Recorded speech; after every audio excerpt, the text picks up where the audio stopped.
Pardon. Donc, nous venions de dire qu'il était tout à fait logique d'oser imaginer qu'il y avait plusieurs de ces êtres vivants titanesques. Après, voilà, faut un peu réfléchir et je pense que beaucoup d'entre vous qui s'intéressent de près ou de loin à la physique me diront que l'infiniment petit est bien plus vaste que les atomes. Je vais vous parler de deux choses concernant cette observation, qui est d'ailleurs tout à fait juste, hein. Tout d'abord, on va revenir bien en arrière. Le terme atome, emprunté du grec ancien, veut dire indivisible. En d'autres termes, il n'y a rien de plus petit.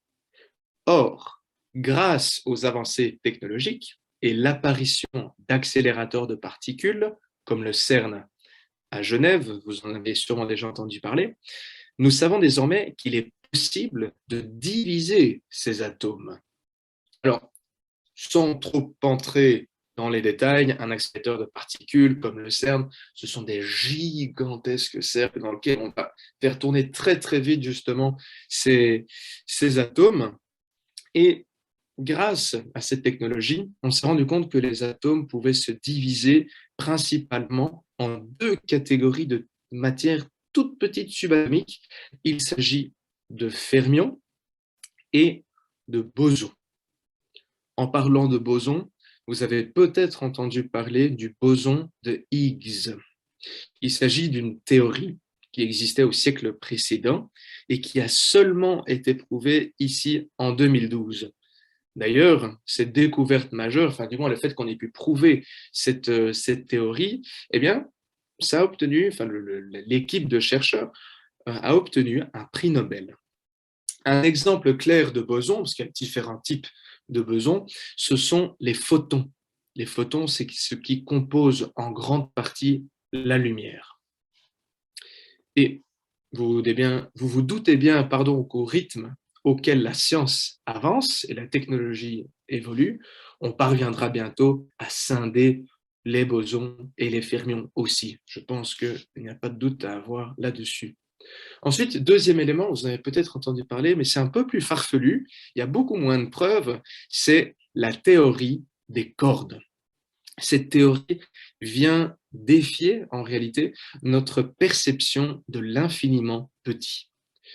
Nous partons du principe que tout ce qui est perceptible dans l'espace est une construction d'un nombre incalculable de toutes petites briques subatomiques.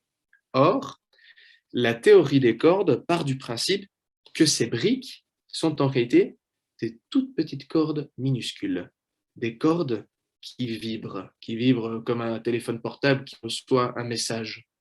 Elles ne sont donc pas forcément localisables à un seul endroit, ces petits bouts de cordes, on ne sait pas les localiser parce qu'ils bougent constamment, ils sont en mouvement. De plus, et c'est purement théorique encore une fois, pour justifier l'existence de ces petites cordes, certains s'accordent à dire qu'à ce niveau subatomique, dans l'infiniment petit, il y a bien plus de 3 dimensions. Vous savez, nous, avec nos yeux et la manière dont on conçoit l'espace, on voit tout en 3 dimensions. Eh bien, apparemment, à ce niveau-là, à ce tout petit niveau microscopique, il y a plus de 3 dimensions. Et certaines de ces dimensions seraient même repliées sur elles-mêmes. D'ailleurs, certains d'entre vous ont peut-être vu le film Ant-Man de Marvel. Dans ce film, on aborde brièvement cette théorie des cordes. Alors, c'est un peu de la science-fiction, et effectivement, cette théorie est loin d'être établie, voire validée par la communauté scientifique entière. Mais cette théorie a quand même déjà servi à expliquer certains phénomènes scientifiques, notamment en géométrie. J'en arrive tout doucement à ma conclusion. Faire une analogie entre un être vivant composé d'atomes et de cellules et l'univers qui pourrait être un gigantesque être vivant, c'est peut-être osé. Et je doute sincèrement que cette analogie puisse exister. Mais je doute aussi qu'un jour on découvrira les limites de l'univers tellement il est grand. Et je doute même qu'on pourra un jour prouver qu'il y ait d'autres univers à côté de notre univers.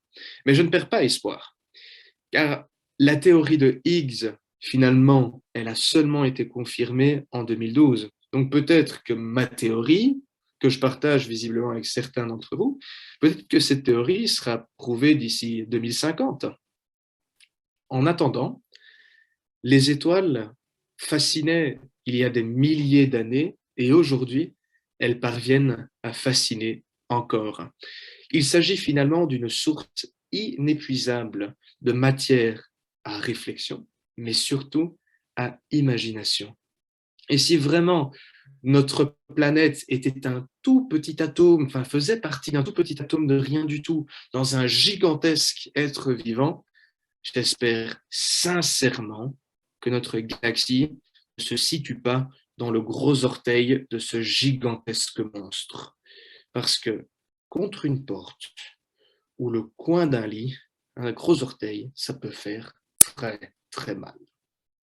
Je vous remercie beaucoup pour votre attention.